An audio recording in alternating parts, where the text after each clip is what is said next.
what's up mga ka-General? So pasensya na kayo kung medyo mahangin o hindi nyo marinig dahil nasa likod tayo ng lawa ng Taal. So medyo mahangin talaga.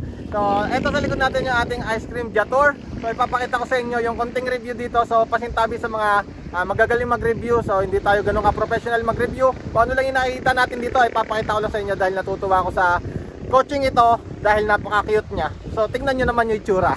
Ayan yung itsura niya. So napaka-cute. So mamaya magugulat kayo kung saan ba nang galing etong Jator ice cream na to. So tara, pasok tayo sa loob para makita nyo yung loob. Let's go. So itong Jator na to, Jator ice cream, ay ito ay meron siyang 2-door. 2-door lang yan. Ayan. So pag binuksan mo yan, so ayan kagad ang bubungad sa'yo. Ayan. So ano siya, 5 ang kasya dito. So passenger seat, driver seat, tapos ay pwedeng 3 dito kanina. So ayun, 3 ang pwedeng ilaman dyan. So ito, napakaganda ng kanyang upuan. So coaching-coachy talaga mga ka-General. At ito syempre may aircon. So napakaganda ng aircon, napakalamig. Sobrang presentable ng kanyang dashboard. Yan, makikita nyo yung kanyang dashboard. At syempre meron siyang ayan, aircon. Syempre temperature. Ayan o, yung pan ng aircon niya, meron din yan. So napakalamig talaga ng aircon nito. Economy mode. Ayan, meron din siya economy mode. Siyempre hazard, lock. Ayan, kompleto yan kung ano yung mga nakikita nyo sa kotse. So, ito yung kanyang passenger seat. Ayan, di ba napakaluwag pa. So, punta tayo doon sa driver seat. Tara. So, ayan mga ka-General, ito na, andito na tayo sa kanyang driver seat. So, napakaganda. Kung makikita nyo yung kanyang manibela, ibang-iba. Hindi siya bilog. Parang yung manibela niya ay parang sa mga sports car. Di ba? So, napakaganda. Buksan natin yung kanyang pinaka panel. Ayan, para makita nyo. Ito yung kanyang salpakan, no? Susian. Pakita muna natin sa inyo yung susian nya. Ayun yung kanyang susian. So talagang coaching-coach, diba? Ice cream Jator. Jator pala, Jator. So ayan, salpak natin dyan. Tapos ito yung kanyang panel. Ayan, tingnan nyo kung gaano kaganda ang kanyang panel. Open. Oh, ayan. Tatapusin lang natin yung animation syempre. Ayan, so okay na yan. So ganyan na yan. So ang gagawin mo na lang dyan mga ka-General, meron siya ditong plus minus, ayan, na tapakan brake at gas. So yan lang yung gagawin nyo. So para umandar siya, yung gagawin nyo, tatapakan nyo lang. Ayun, ready. Ayan, may susulat na dyan na ready. So ayan na yun.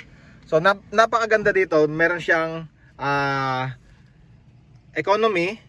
Ayan, makikita nyo may eco na nakalagay doon. So pwede natin siyang sports mode pag pinindot natin siya. Ayun oh. Ito. Yan, nagbabago, 'di ba? O isa pa, economy. Ayan. Yan. So syempre pag nakaka economic mode tayo, ibig sabihin pagtipid ng gas. At syempre pag naka-sports mode, yan yung pag-ubos talaga ng kuryente. So ito nga pala ay isang electric car, mga ka-General. So napakalupit nito. Ayan. So try kaya natin tong i-drive. Ayan. So wag na tayo mag-aircon dahil sobrang lakas ng hangin dito sa Baywalk. Okay?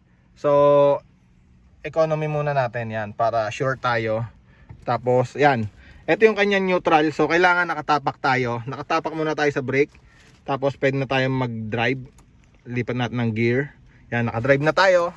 Tapos handbrake. May handbrake din yan. Handbrake muna natin. Ayan. Pag naka-handbrake na tayo, konti-konti na tayong aandar. Let's go. Oh, ayan, nakikita nyo, oh, naandar na tayo, oh. Diba? Oh. Konti-konti na tayo naandar. So ayan din yung speed niya, yung kilometer na tinatakbo niya, makikita nyo dyan. Ayan, kung ilan na ang tinatakbo nyo. Ayan. So natunog, wala tayong seatbelt. Magsi-seatbelt muna tayo para hindi tayo maabala. Ito na. Ayan, drive na natin yung Jator ice cream. Ayan. Diba? Oh, napakalupit. So tigil muna tayo dahil ay papakita ko muna sa inyo ng konti yung review pa dito. Ayan, so konti lang naman ang mari-review dito dahil kukunti lang naman yung mga nakalagay dito sa panel niya hanggang likod. Ito yung sinasabi ko sa inyo mga ka-General na kanyang ang bang tawag dito, manibela. Tignan nyo, sobrang lambot ng kanyang manibela. Kaya ng isang kamay, oh. Tingnan nyo. Oh, hindi ka mahirapan dyan, oh. Diba? Sa sobrang lambot na, kaya ng isang kamay. Oh, isang ka pa. Diba? Oh, apakalupit. So ayun mga ka-General, kung matatanong nyo kung kamusta ba yung pagdadrive dito sa ating Jator ice cream. So napakaganda, napaka-smooth. So sa mga gusto ng walang kalampag, walang ingay, so talagang 100% masasabi kong 100% na wala siyang kaingay-ingay dahil nga unang-una wala siyang makina. So electric lang to. So expect talaga natin napakatahimik lalo na pag naka-aircon siya. So makikita niyo siya yan, naka-on lahat ang kanyang aircon tsaka temperature. So speaker meron din siya, so hindi ko lang alam paganahin.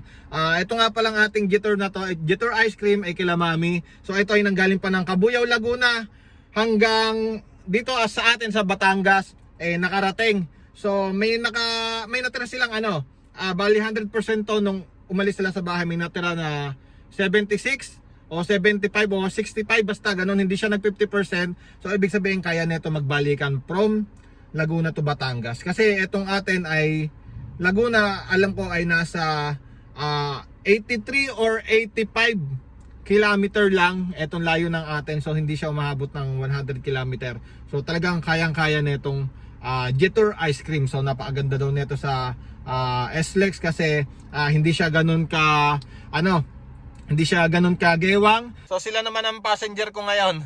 Sila naman sasakayan. Makikita nyo kung paano sumakay sa likod. Ayan, 3 silang nasa likod. Ayan, tignan nyo kung gaano kalaki yung mga sasakay. Ayan, 1 2 ayan, Uwi naman kape. 3. Ayan, 3 malalaki yan nasa likod plus eto pang isang malaking to. Sasakay din yan, 3 yung nasa likod. Kaway kayo. Ayan, 3 yan Tapos eto pa isa. Ayan. Ayan, tignan nyo ako. 6 flat. Pero yung ulo ko hindi siya umpog dito. So napakaganda. Okay, so uwi na tayo. Dahil uwi na rin sila daddy sa Laguna.